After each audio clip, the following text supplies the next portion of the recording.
শুধু একটা রোজা রাখবেন, 2 বছরের গুনাহ আল্লাহ পাক ক্ষমা করে দিবে। আর এই রোজাটা হলো আরাফার রোজা। এই বছর আরাফার রোজা কত তারিখে?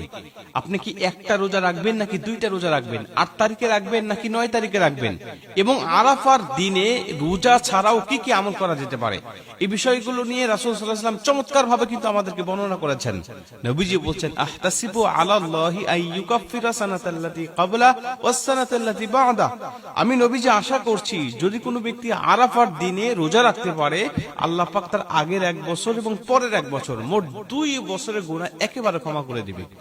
আপনি চিন্তা করতে পারেন, একদিনের রোজার বিনিময়ে 2 বছরের গুনাহ মাফ। আর এই সুযোগটা হাতে পাওয়ার পরেও যদি আমরা হাতছাড়া করে ফেলি, তাহলে আমার মতো বোকা মানুষ দুনিয়াতে আর কি আছে বলেন? অতএব আমরা কিন্তু আরাফার দিনে কিন্তু আমরা রোজা রাখবো ইনশাআল্লাহ। এখন একটা রাখবেন নাকি 2টা রাখবেন, নাকি 8 তারিখ নাকি 9 তারিখ? আমরা জানি এটা নিয়ে মতানক্য আছে। কেউ কেউ বলেছেন হাজিরা যেদিন আরাফার ময়দানে উপস্থিত থাকবে, অর্থাৎ সৌদি আরবে যেদিন জিলহজ মাসের 9 তারিখ, ওই দিন আমাদের রোজা রাখতে হবে। কেউ কেউ বলেছেন না, যেহেতু চাঁদ দেখার উপরে তারিখটা নির্ধারিত, আরাফার ময়দানে উপস্থিত হওয়া মানে 9 তারিখেই তো তারা উপস্থিত হয়, অতএব আমার দেশে যেদিন 9 তারিখ হবে ওই দিন আমরা রোজা রাখবো আরাফার দিন হিসাবে। এটা নিয়ে যেহেতু মতানক্য আছে, আপনি চাইলে অবশ্যই যেদিন বাংলাদেশে 9 তারিখ ওই দিন রোজা রাখতে পারেন।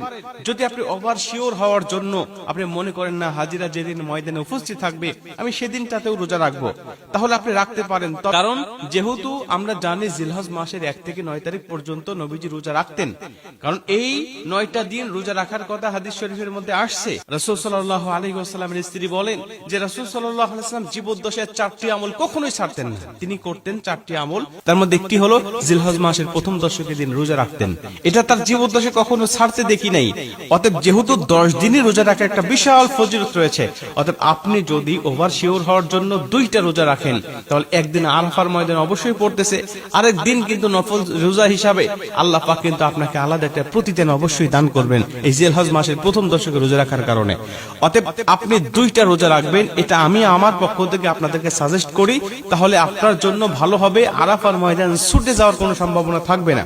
যেহেতু মতানক্য রয়েছে, আমরা সন্দেহের দিকে যাব না, সন্দেহ মুক্ত ভাবেই আমরা আমলগুলো করার চেষ্টা করব ইনশাআল্লাহ। তাহলে আল্লাহ পাক অবশ্যই আমাদের আমলগুলোকে বিশুদ্ধভাবে কবুল করবেন। এটা হলো 1।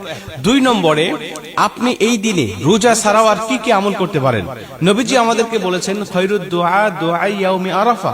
আরাফার ময়দানের দোয়া, আরাফার দিনের দোয়া হলো সবচেয়ে বড় দোয়া।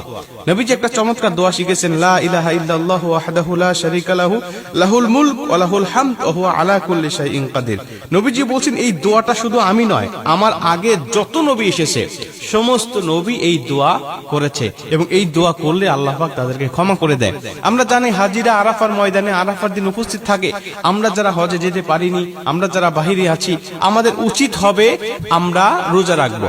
আমরা যারা আরাফার ময়দানে উপস্থিত হতে পারি নাই, আমরা বাংলাদেশে থেকে, ইন্ডিয়া থেকে, আমরা যে যে দেশে আছি সেখান থেকে আমাদের উচিত হবে আমরা রোজা রাখবো। কেন রাখবো? কারণ আমরা জানি যে আরাফার ময়দানে রোজা রাখলে রাসূল সাল্লাল্লাহু আলাইহি ওয়াসাল্লাম বলেছেন যে ওই দিন আল্লাহ পাক তাদের সবাইকে ক্ষমা করে দেয়, কারো কোনো গুনাহ থাকে না।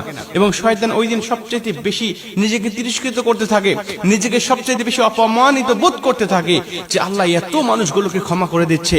নবীজি বলেন ওই দিন তুমিও যদি রোজা রেখে এই দোয়াটা পাঠ করে এবং বেশি বেশি ইস্তেগফার পাঠ করে আল্লাহ পাকের কাছে ক্ষমা চাইতে পারো, তাহলে ওই আরাফার ময়দানে হাজীদের মতো আল্লাহ পাক তোমাকেও ক্ষমা করে দিবে, তোমার জীবনের গুনাহগুলোকেও আল্লাহ পাক মাফ করে দিবে।